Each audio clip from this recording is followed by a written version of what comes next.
Spain is the most ran through country in Europe. All right, well, second only to Italy. I really was lobbying for Eloise, and I don't think it's gonna happen. She's really giving like one of those straight women who would be mad that Miranda from in the City is in the reboot. Why is it taking 2 years to produce 8 episodes of a television show? We're spending all our time on this when what I want to see is Colin and Penelope falling in love.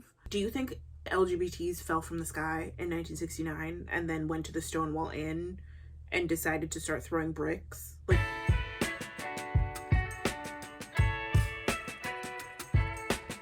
I wanted to talk about the Polin season of Bridgerton, the season where Colin and Penelope's much anticipated love story finally reaches its natural climax.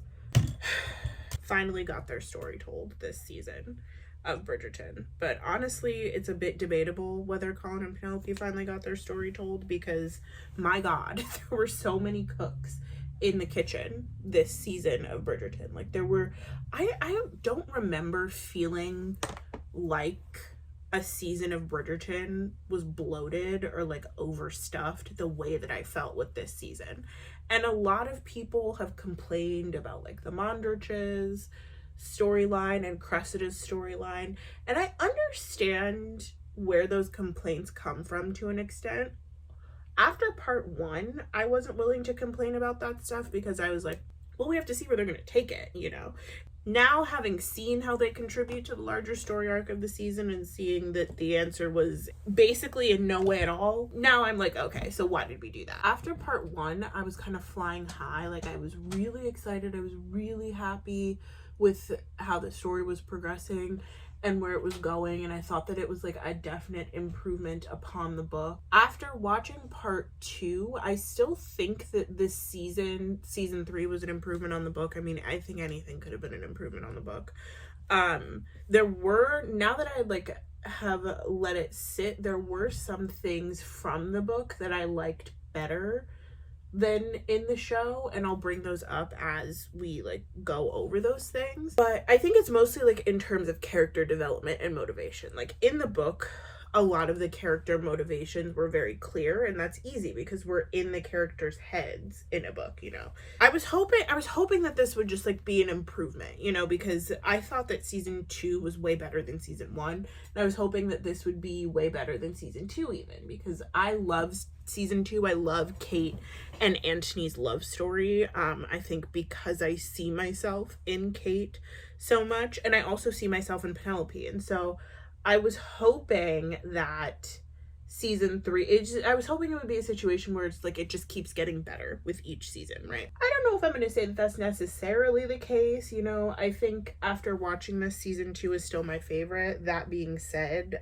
when I first saw the show, I was kind of hoping that Penelope and Eloise would be a thing. That didn't end up being the case, you know, but like I landed in the place of whoever Penelope likes, I like for her. And since it was Colin, I was like, okay, I like him for her. I know a lot of people hate Colin's character. I don't completely understand it. Like, I feel like I get him.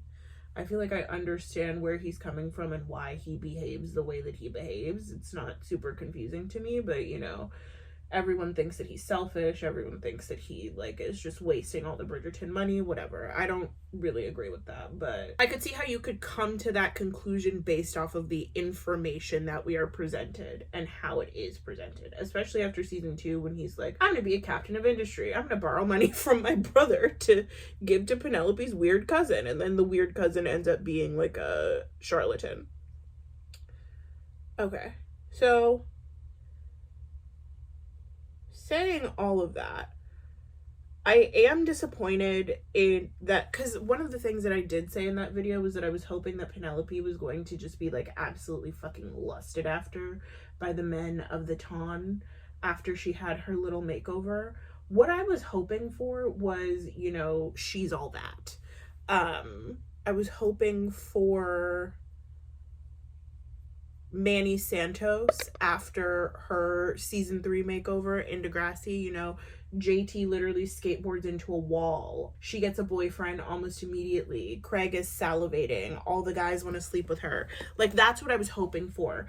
And what I got was kind of like if Jess from New Girl took off her glasses. It was giving very adorkable. Oh, this is my Bridgerton fan that I got from Target as like a part of season 3 promotion, and I got it at Target and I really like it. One of the things that I really like that the show brought in, like one of the elements that I like that the show included, was the lessons that Colin did with Penelope. So like the conceit of this season is that it's kind of like She's All That, is that that Colin has decided as atonement for saying that he would never court Penelope and like to apologize to her. He's going to help her find a husband, and he's going to teach her how to be charming. So that gives me more stuff for him to do as he's falling in love with her character.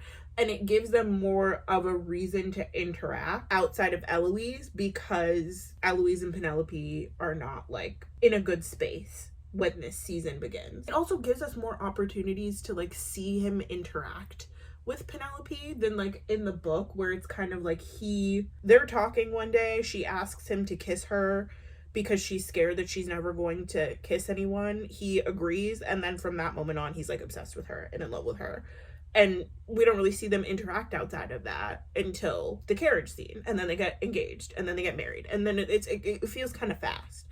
At least with this, like he's teaching this like idea that he's teaching her how to be charming so she can find a husband. It makes more sense as to why they're interacting so frequently, and it also helps me as the audience see them spend more time together so that I can understand better like how he feels about her and what it is about her that is drawing him to her.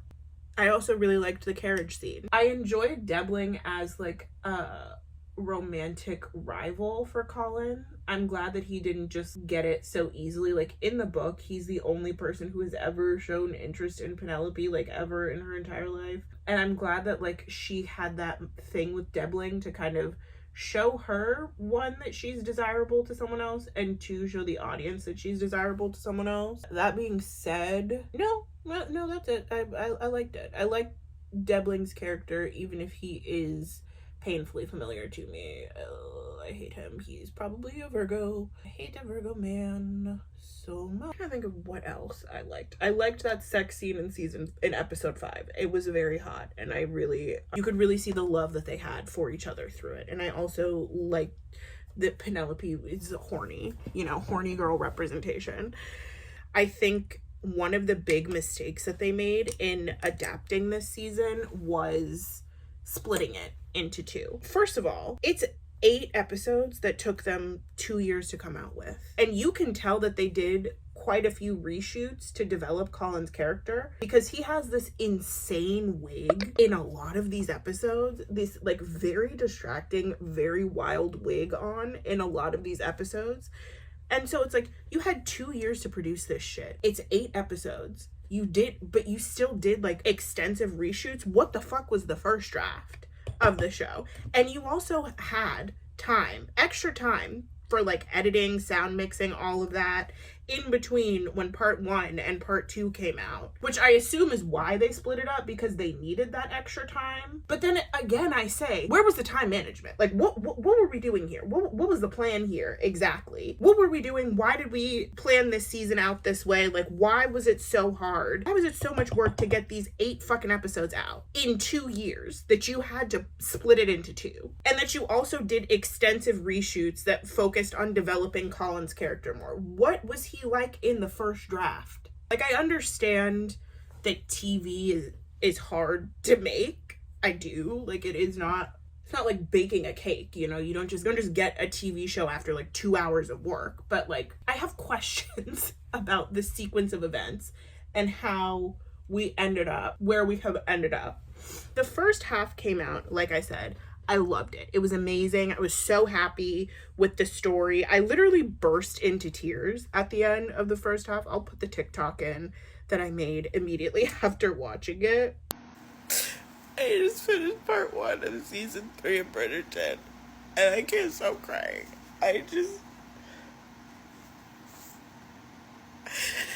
She finally got what she wanted. It's because at the end, when you see her face, you see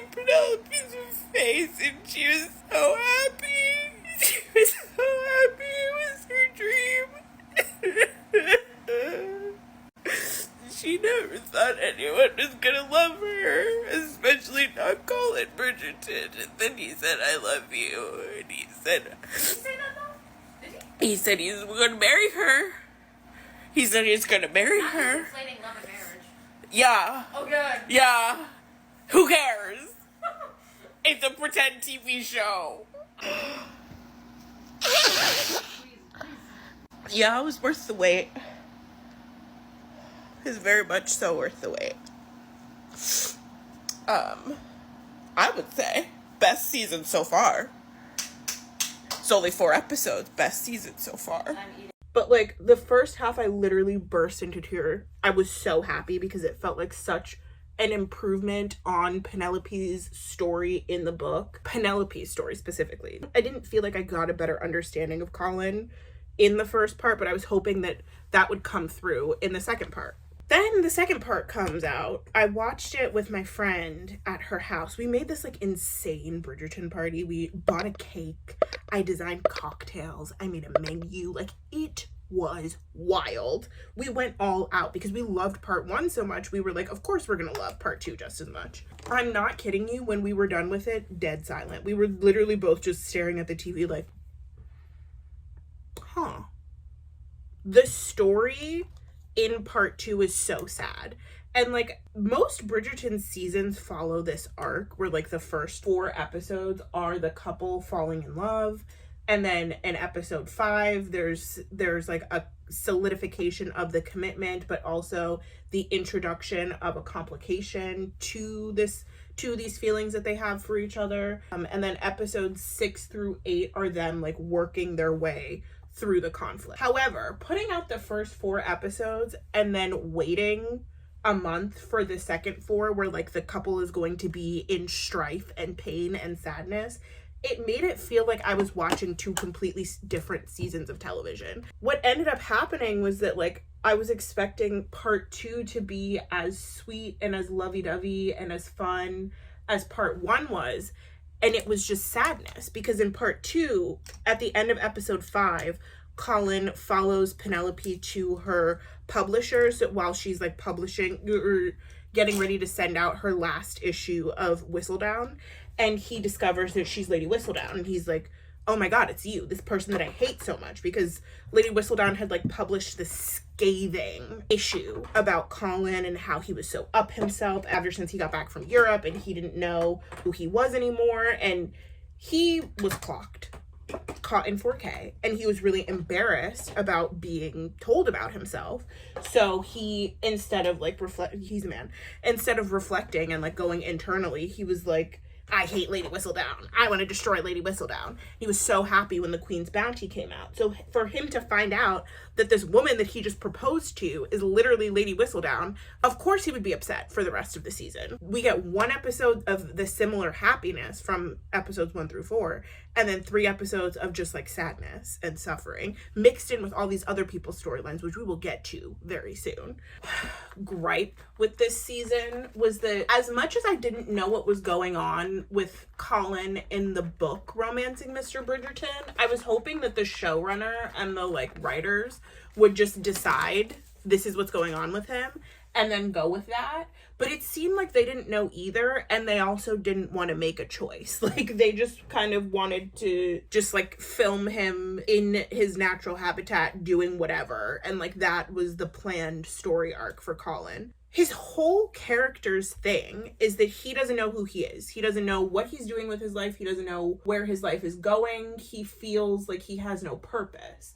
And, like, the thing in the book is that he feels the same way, but when he finds out that Pen is Lady Whistledown, he's less upset that she's kept a secret from him or that she's been doing this for 10 years, because in the book at that point it's been 10 years. And he's more jealous because she has something that she's been doing with her life this whole time, and feels like he's never had anything except travel. But travel is like, don't tell the travel vloggers this, but travel is like not a personality, you know, it's not a life purpose. And it takes him away from his family that he loves so dearly. That felt more understandable to me in the book than what's going on in the show. Like, in the show, it's not even really clear why he's so mad at Penelope and, like, where the anger is coming from. And he literally says at a point in the show, she's like, what's going on? Like, why are you so mad? And he's like, I don't know. He doesn't say it like that. He doesn't, I don't know. But he's like, I don't know. But then it's never like fully explained. It's hinted towards, but never fully explained. And I'm sure it is like in maybe one of the deleted scenes, which is a whole other thing, but they didn't put that in the finished cut of the show. So that gets into the whole thing about like Colin and Penelope being sidelined in their own season, which again, I'll hopefully remember to talk about later. But like, I could understand Colin being so mad at Penelope in the show for hiding the Lady Whistledown secret, because I haven't read any of the Bridgerton books except for Romancing Mr. Bridgerton, so I don't know what type of stuff Lady Whistledown says in the book at large, but in the book Romancing Mr. Bridgerton, the worst thing that Lady Whistledown says about him, or the issue that he has, is that she keeps calling him charming. And he's like, I'm more than just charming. Like, I'm a whole human being with thoughts and feelings and goals. Meanwhile, in the show, Lady Whistledown actually says some like really mean stuff about Colin. Like I said earlier, she absolutely clocks him for being fake and like coming back from Europe and basically putting on a fake persona to compensate for the like insecurities that he has about himself. In part because of that like pamphlet that Lady Whistledown puts out is why Colin decides that he hates her so much. But she's also said a lot of bad things about his family. She exposed Eloise for running around with the pores and being unchaperoned with men, you know, and that really could have damaged the entire Bridgerton family's reputation. It could have meant that Francesca and Hyacinth were never going to find men to marry, and as a woman in this society, finding someone to marry is the only way that you can get out of your family home and like make sure that you actually have money for when you're older.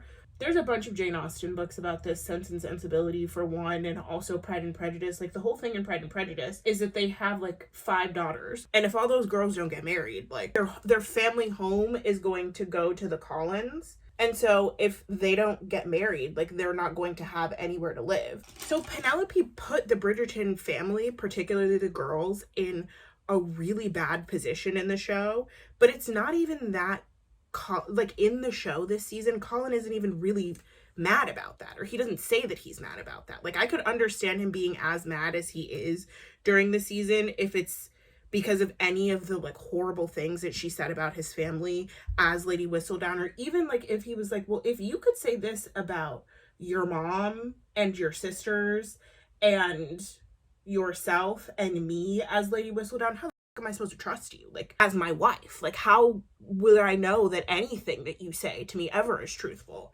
And people hint at and widely gesture toward the idea that he could be so upset at her because he's jealous of her, that she has a life purpose, but that's never fully developed. His jealousy towards Penelope is a lot more developed in the book than it is in the show, mainly because we don't see Colin's passion for writing and his love of writing. I mean, he journals, but like lots of people journal. Not everybody who journals wants to have their journals published. Oh, well, he found out that his betrothed has been publishing writing this entire time, so maybe he pulled out his own writing to see how it measures up to hers, and he was like, this is shit in comparison to Lady Whistledown. I feel so bad about myself now, you know? We don't get any of that. We don't get anything that would develop his jealousy as a character motivation for his anger.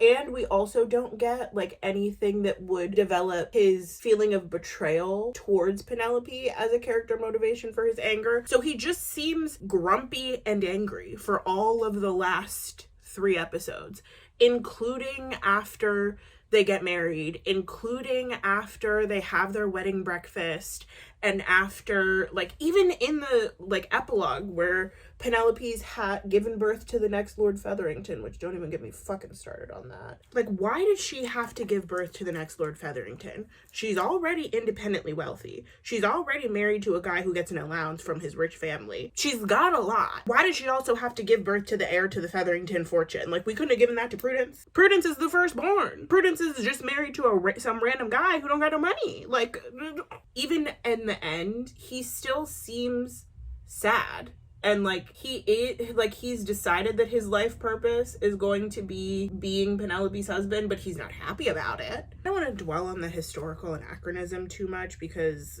I would never shut up about it, you know.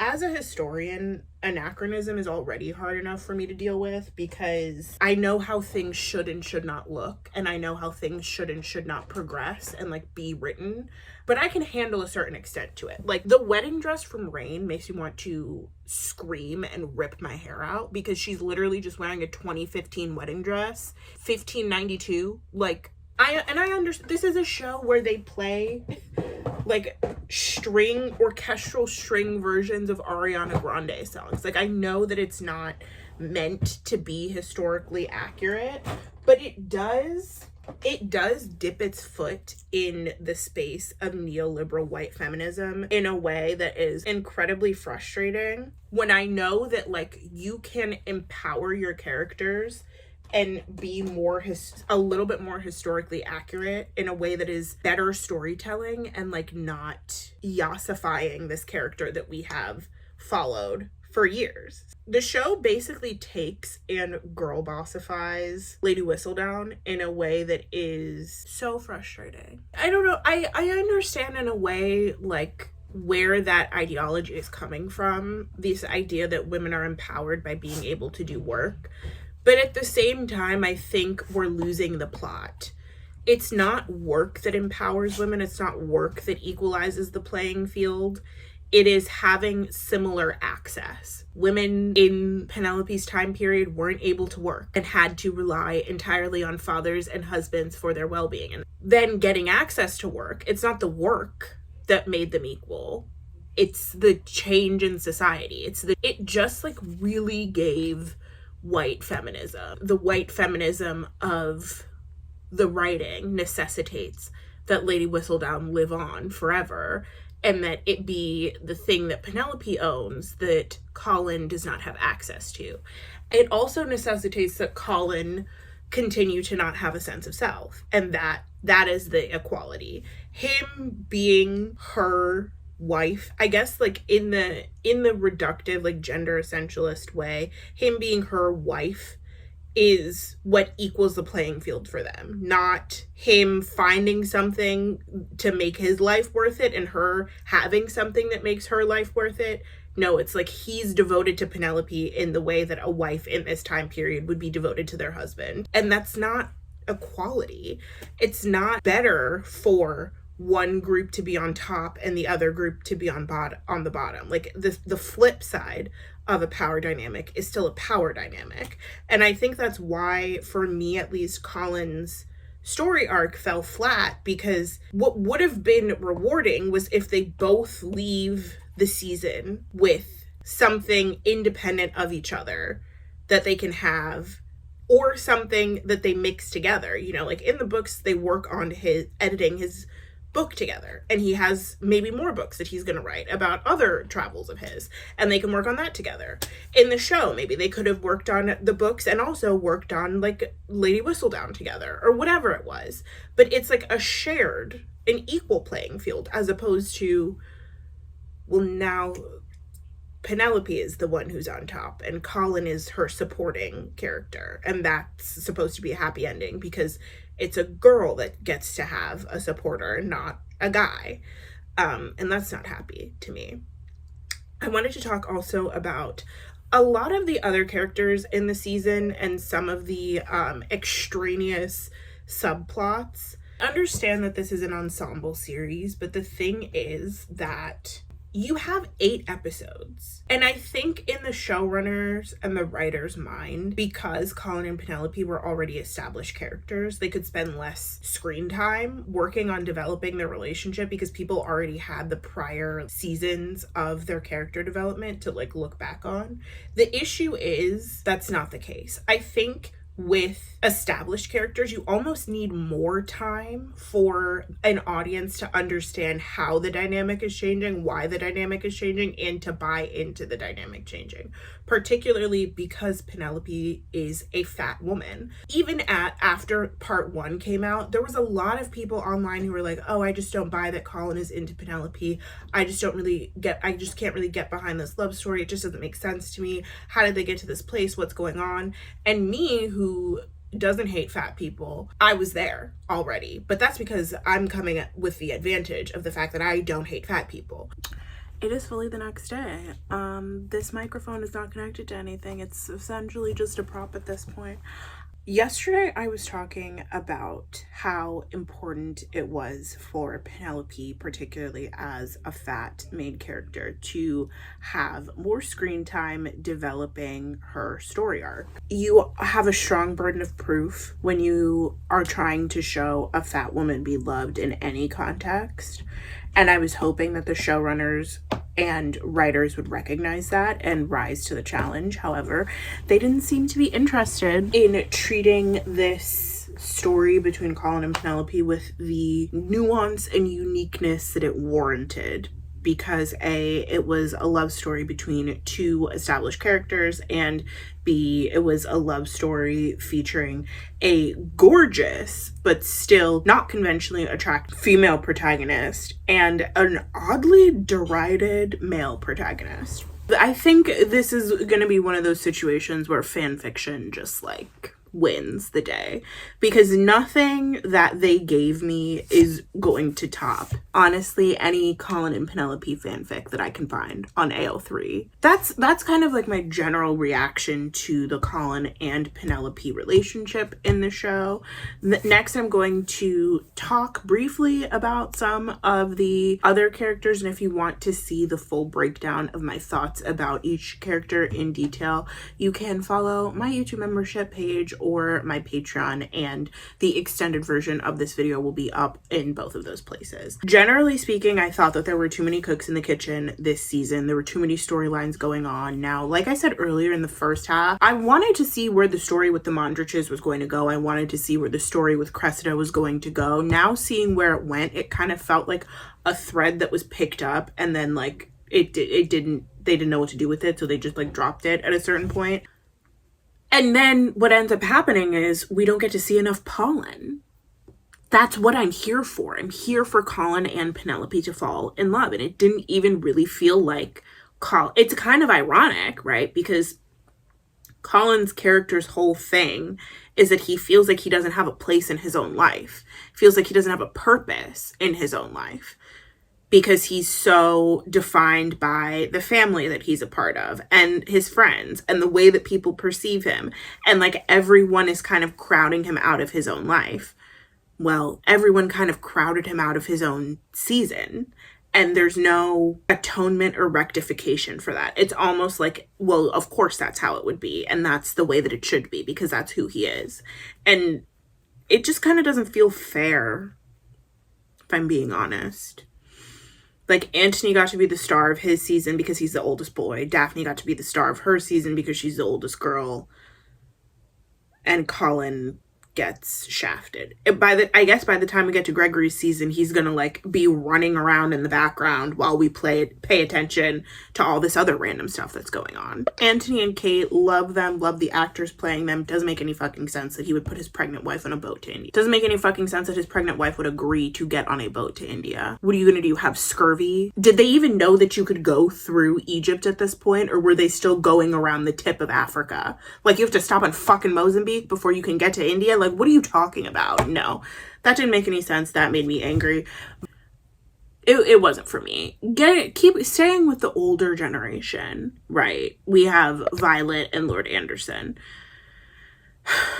All the time that we spent on Violet and Lord Anderson, we could have taken and shuffled over to Colin and Penelope, because I watched this girl's TikTok and she said out of the 203 minutes or something of the first part of the show, Polin appears for 30 minutes. Less than 16% of the screen time is Colin and Penelope being together, talking, having fun, developing their relationship.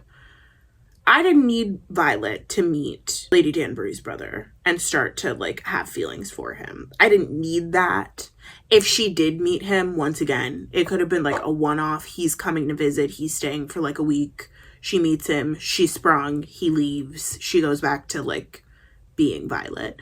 I understand the impulse in, like, modern day film and television to make sure that mother characters are more than just, like, maternal figures. They're not just defined by their relationships with their children or their relationship to their husband, that they have something of their own going on, you know? It feels like, particularly with streaming TV shows, there's a lot of time wasted on scenes and character development that means nothing for the larger arc of the season. Because there's no urgency, you know, there's no mid-season finales, there's no sweeps week, there's no ad space to vie for, there's no threat that you're gonna get moved around in your slot because you bored the audience by spending too much time developing a relationship between two characters that people care about, but, like, nobody cares about this right now, you know? You know, like the Mondriches storyline, getting back to that, I was interested in it. People were really angry about it online, which, between two characters who are not the main focus of the season, I enjoyed it. I like them as a couple. Their children, the actors who play their children are fucking adorable. It's like 3 little chocolate drops. I love them so much. If the whole Mondriche storyline was just the little, kind of like Richie Rich, and is like the little boy trying to figure out how to be an earl, I would watch that 10 times over. But, like, his parents trying to figure out how to be rich, who cares? It's not even their money, it's his. I like the actors who play those characters. It just didn't end up coming to anything. So I was like, oh, this is a waste of time. Similarly, with Cressida Cowper, didn't end up coming to anything. Her story arc is so sad for no reason. It's like the worst case scenario of the novel Sense and Sensibility. But let me just say, I was hoping that this season we would get queer Eloise in a relationship, bumping peepees with Cressida, because that makes sense. What's the other explanation for why Cressida is unmarried in her 3rd year out? What would have made sense was her character subconsciously or consciously avoiding marriage and, like, proposals from men because she's queer, rather than what we had, which is just nobody wants her for no particular reason. It's just like no one wants her. She randomly and for no clear reason just wants to, like, become independently wealthy and go off and live in Europe by herself, which once again is giving gay. Like, that's a whole subplot in the fucking Count of Monte Cristo. Is one of the, like, upper class families in Paris, the daughter doesn't want to get married to the person she's supposed to get married to. She wants to run off and live alone, but it's because she's gay. This is a book that was written in the 1800s. So why is a TV show that came out in the 2020s so afraid of writing queer characters? Once again, it's like, this is an 8-episode season. You either have to decide that it's going to be an ensemble cast of characters and that you are going to give the show enough episodes to flesh out all these stories, because I mean, this is a Shondaland production. Every Shondaland production is an ensemble cast, or at least the ones on network TV, right? You know, like Grey's Anatomy. I think, is Station 19 Shondaland? Isn't that a Grey's Anatomy spinoff? But, like, Private Practice, Scandal, How to Get Away with Murder. Shondaland shows tend to have a lot of characters and a lot of storylines, but they also tend to have a lot of episodes because they are being broadcast on network TV. If you want to make a Netflix version, you have to either decide we're going to cut down on the amount of storylines this season because we have less space, or give us more episodes so we can make more show. They weren't spending the money on the costumes. They weren't spending the money on the wigs. They were not spending the money on the accessories. Because Penelope was wearing what? A Forever 21 choker for half of the damn show. Okay? Polyester in the 1810s. What are we talking about? Like, you're spending the money maybe on sets and what else? Why is it taking 2 years to produce 8 episodes of a television show?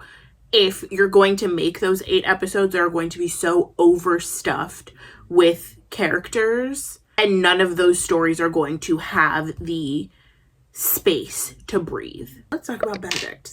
It was really exciting to see his character explore himself and get to know himself, but my God, is he meandering through this fucking series. He stopped painting for whatever reason. Like, the painting was the most interesting part of his character. It's like, you see that he cares about something, that he loves something, and this whole season, his only priority is getting his dick wet, which is like, I mean, go girl, but also like, go girl, give us nothing. Like, what would be interesting to me is if, because we find out in season 2 that Anthony paid for his place at the British Painting Academy. What if he's like going on a journey of trying to learn how to actually paint, and he's on the continent taking art classes, or he's in Scotland taking art classes, or he's in London taking art classes, but he's like trying to find a way to turn art from something that was taken from him by his brother to something that he has ownership over again.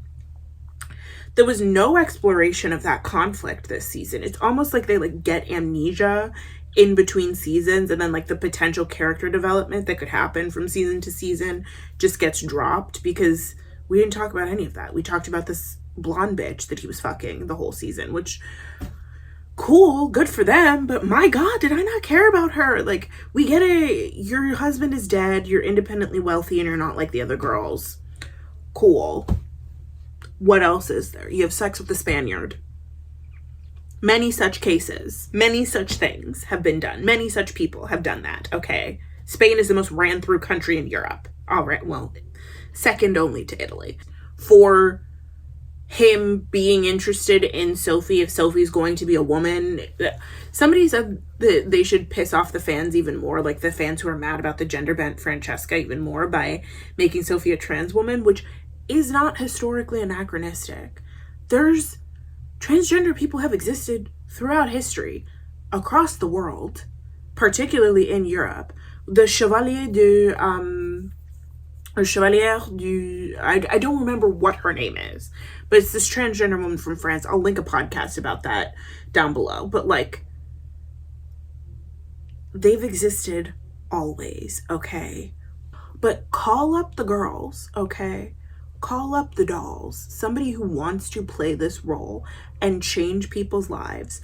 Like, people saying it's historically inaccurate for a woman to be gay, for a man to be gay, for transgender people to exist. You're just stupid. You didn't go to school. Just say that. Like, let's open the schools back up, please. Because do you think the LGBTs fell from the sky in 1969 and then went to the Stonewall Inn and decided to start throwing bricks? Like, it was really exciting to see his character explore himself and get to know himself, but my God, is he meandering through this fucking series.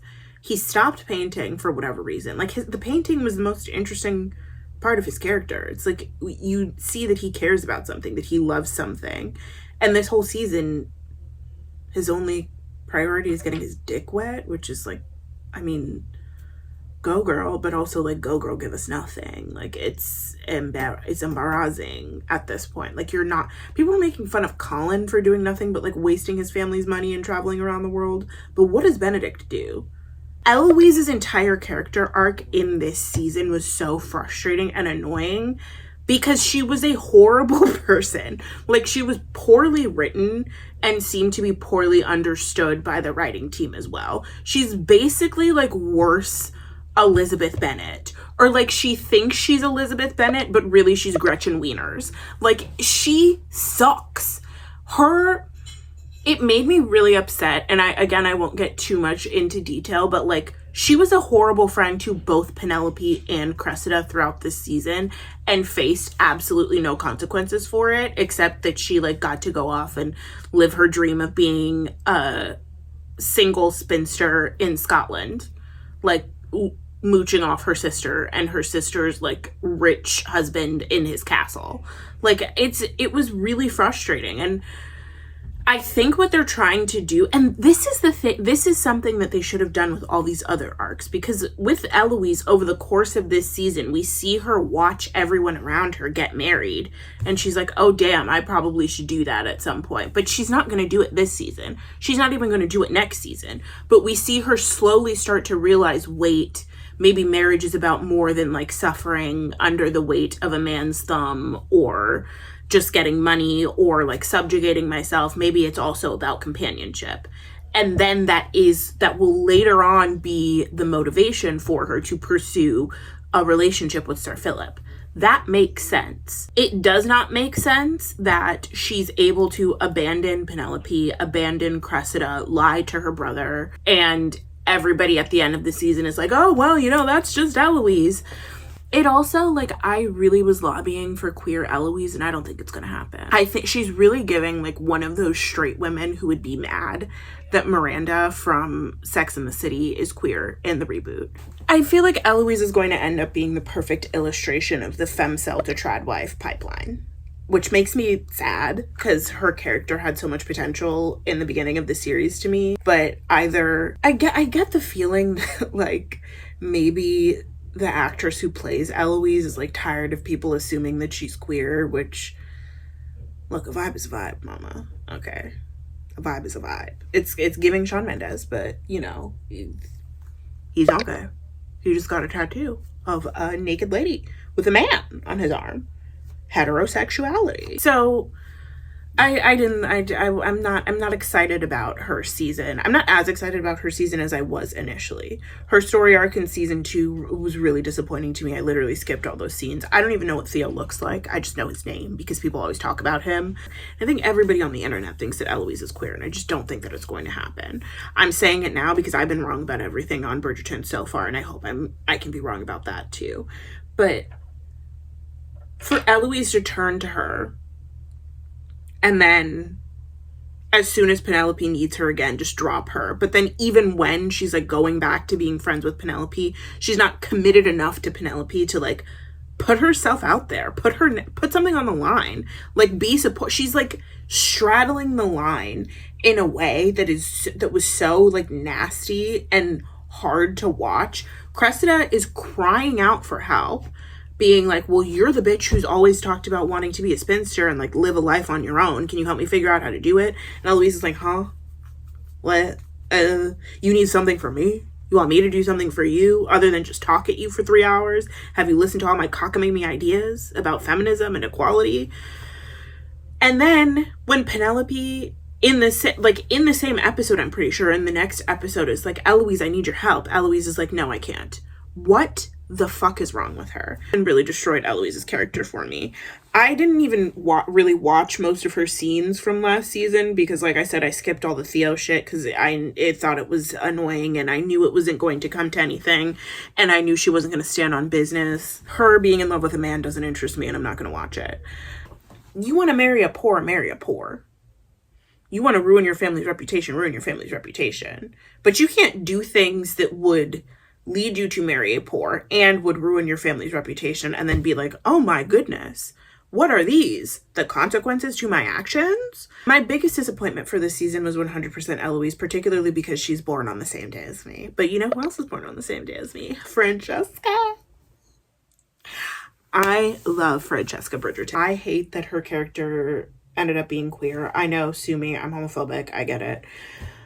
I just didn't see it for her. I just didn't see it for Hannah Dodds. I saw it more so for Eloise and for Benedict, and I thought, like, at the most, they would do, like, 2 out of 8 siblings, and I wanted it to be Eloise and Benedict. I'm not mad like a lot of the girlies on Twitter are.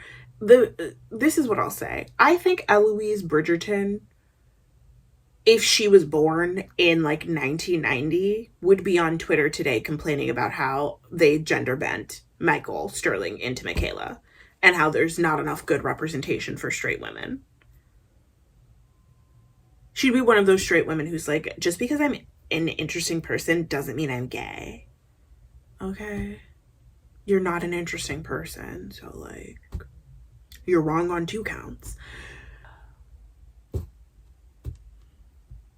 I was so excited by Francesca's arc for this season.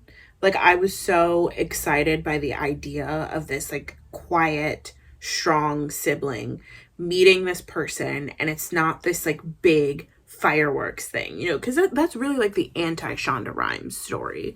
That's really the anti-TV story, is 2 people meet, and they slowly get to know each other, and they slowly fall in love. And I really felt that with John and Francesca. The actors have great chemistry. The actors are incredibly talented. And all the moments where he chooses to be quiet and to comfort her and to be strength and, like, her, a rock for her, instead of, like, being flamboyant in the way her family members would be, made me feel like the look on her face when she's like, he's giving me exactly what I need in this moment, made me feel so happy. And then they introduce Michaela, and she has that thing that Violet mentions of, like, not being able to speak her own name.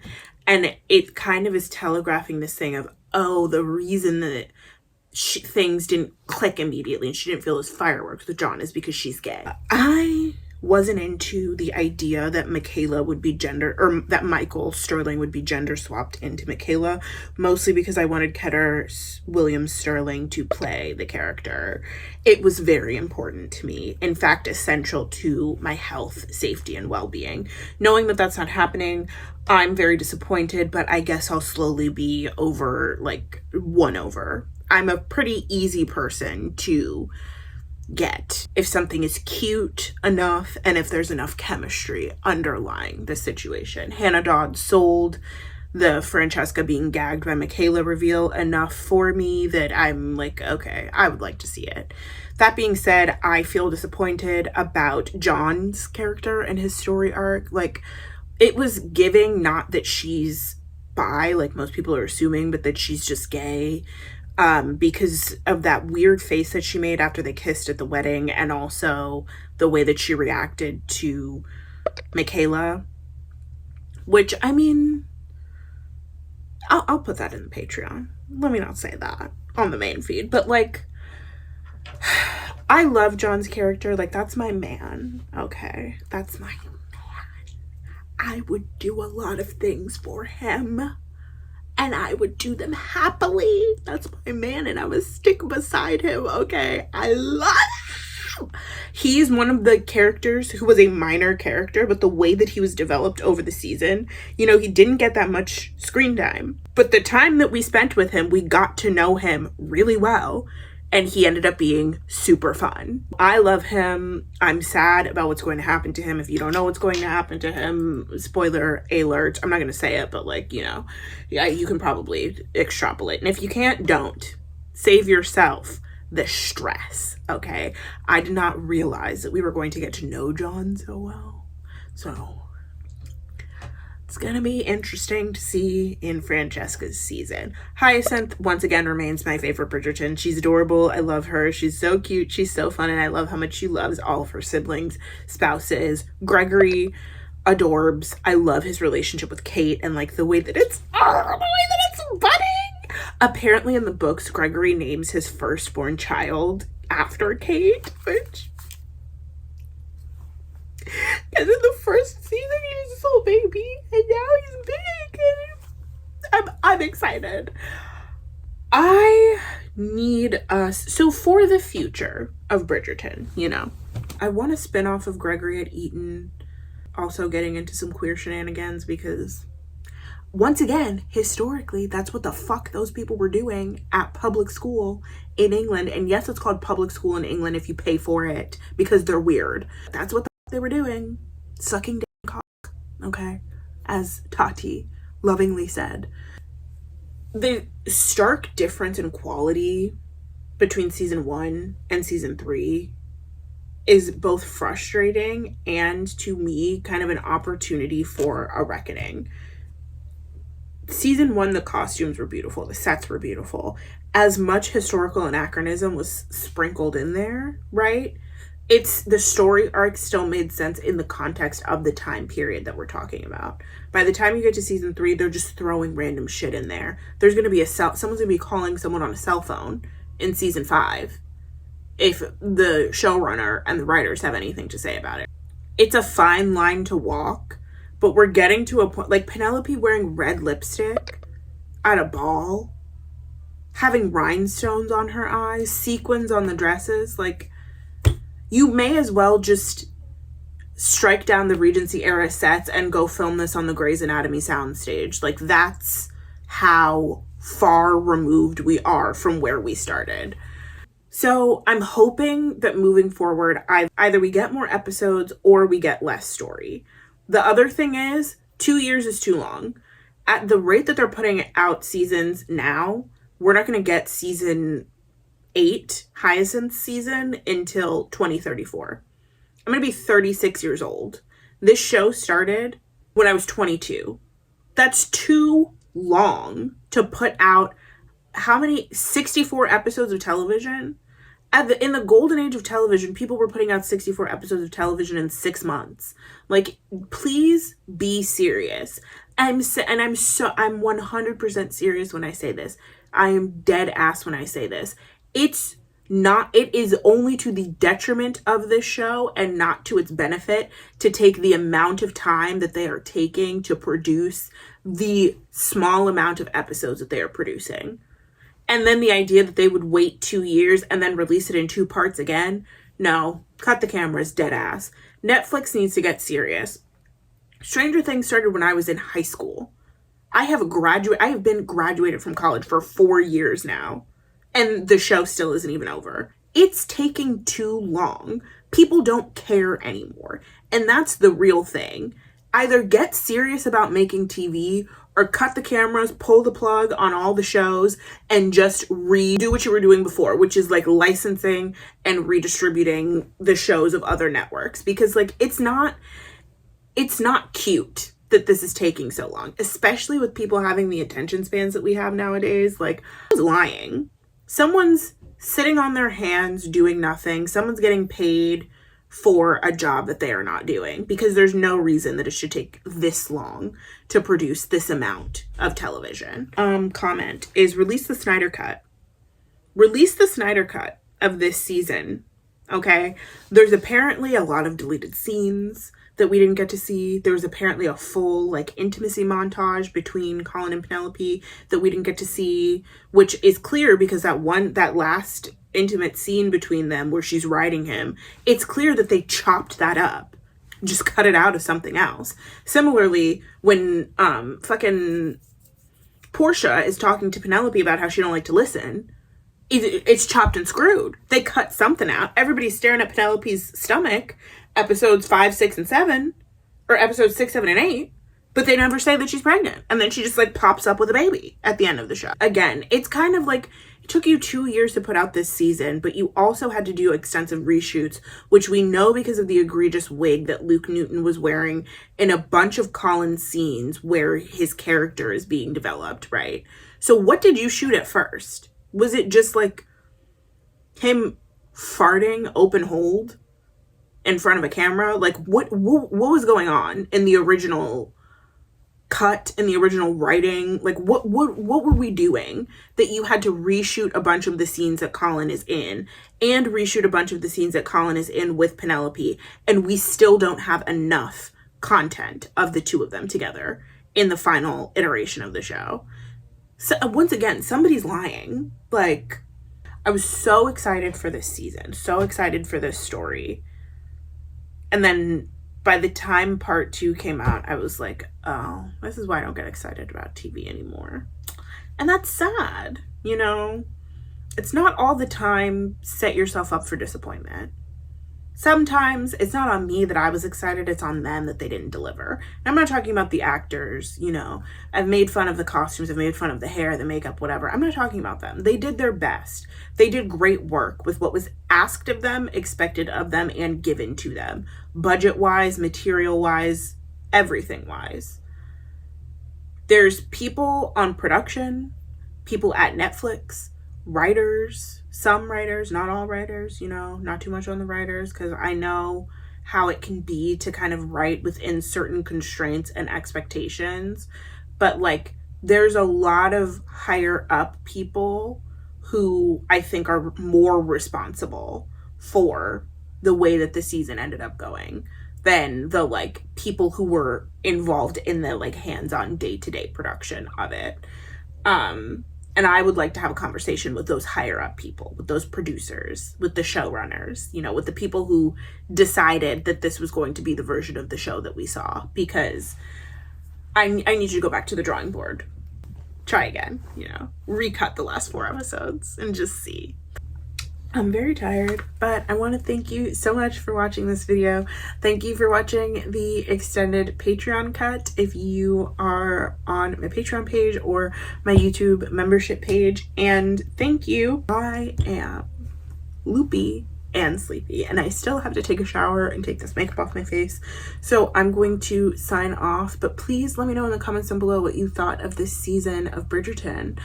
Please also like this video. That really helps this video to be pushed out to people in the algorithm so that they can see it and find my channel, and potentially also subscribe to me. And please comment. Did I say comment? Algorithm, the comments say.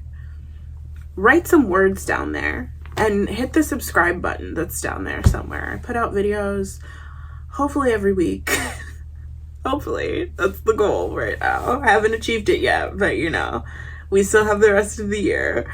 Put out videos hopefully every week about pop culture, books, movies, TV shows, literally whatever I want to talk about.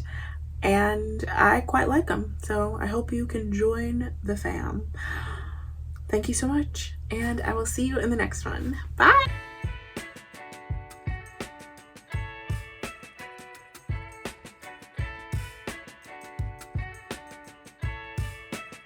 Does anybody remember that TV show Pan Am? What a fever dream.